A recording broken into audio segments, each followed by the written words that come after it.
अष्टा police थाने के हद में बड़े पैमाने पर गांजा, हुक्का पार्लर व हाथ भट्टी दारू का बड़े पैमाने पर नशे का कारोबार। पुलिस अधीक्षक व अष्टा पुलिस को लिखित शिकायत देने के बाद नशे पर नहीं हो रही है कोई कार्रवाई। मुकाम पोस्ट बांगड़ी तालुका वालवा जिला सांगली की है पूरी घटना।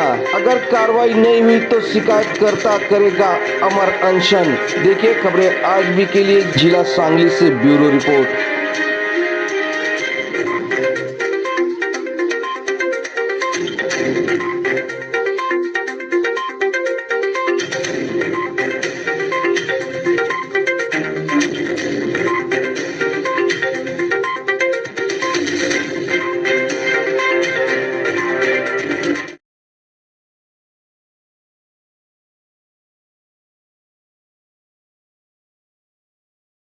इथं छत्रपती शासन महिला विकास कोऑपरेटिव्ह सोसायटी लिमिटेड सहवृद्धी केंद्र बागणे इथे पाठच्या दाराने गांजा, चरस, हुक्का पार्लरचा व्यवसाय चालू आहे।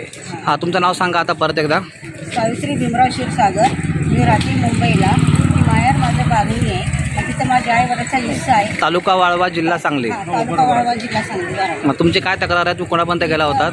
आम्ही सांगलीला गेलो, एसपी ऑफिसला गेलो आम्ही। तो तिकडे तुमची दाद घेतली का?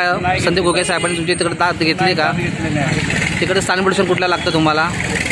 आष्टा पोलिसांनी तुमची दाद घेतली आहे का? मला तुमचं काय म्हणणं आहे? आम्ही सदर बागणी गावचे पोलीस पाटील ठाकूर त्यांना आम्ही सदरचा मुद्देमाल दारू वगैरे गोळा करून इथं आम्ही रेट हँडीने दार टाकली। पण त्यांनी पण तपासात काही असं उघड केलेलं नाही की सगळ्या बाजू दाबूनच ठेवले। मग त्यांनी कारवाई केली नाही का अजून? नाही तिने गावचे बाजू असे धरलेले। आम्हाला तर असं माहिती पडलं आहे की तुम्ही शुक्रवारी तुम्ही लोक इथं उपोषणाला बसणार आहात, थोडंसं हे खरं आहे का? एसपी ऑफिसला बसणार किंवा आम्ही आष्टा पोलीस स्टेशनला, पोलीस स्टेशन नांदेड ग्रामपंचायत मंत्रालयात देखील जाऊ शकतो। काय तुम्ही उपोषण करणार आहे? परवा दिवशी शुक्रवार तुम्ही उपोषणाला बसणार असं आम्हाला माहिती पडलं आहे चावडीसमोर बागणीच्या। मुख्यमंत्री एकनाथ शिंदे साहेब यांच्या कार्यालयासमोर आम्ही उपोषणाला जाऊन बसणार आहोत। साहेबांनी जी स्कीम काढली होती माझी लाडकी बहीण, त्याचा तुम्हाला काय फरक पडला का त्या स्कीमबद्दल? काय फरक पडला नाही। गावगुंडांची गुंडगिरी चालूच आहे। गावगुंड कोण आहे त्यामध्ये? मुरली शंकर बांगडी हा गावगुंड आहे हो, त्रास देतो। जे पोलीस प्रशासन त्या लोकांना पाठीशी घालत आहे हो, असं तुमचं म्हणणं आहे?